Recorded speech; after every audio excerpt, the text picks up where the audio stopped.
大家好，我係麥玲玲。臨近清明啦，都講下上山掃墓嘅時間注意嘅事項喎。嗱，首先咧，其實收葺一啲嘅墳咧，係對自己嘅家宅運有幫助，但係又唔好隨便收葺喎，因為要睇下當年嘅朝向適唔適宜收葺啦，同埋係時間上合唔合適，即係話要擇日子啦，因為係一個重要嘅事項。當上山掃墓，又或者你喺附近燒一啲祭品俾先人嘅時間咧，一啲衣紙嘅時間咧，最好寫上一啲嘅名字嚇，咁就清楚知道嚇邊一個係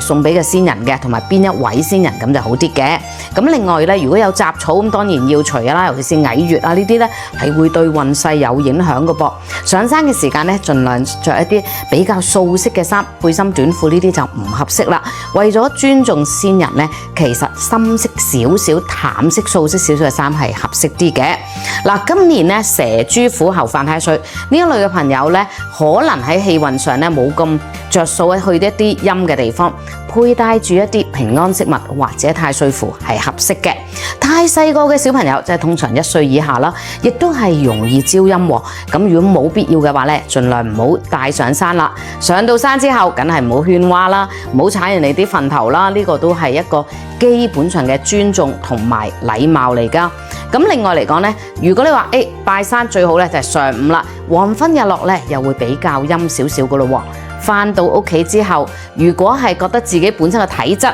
容易招陰嘅，攬一攬火盆，又或者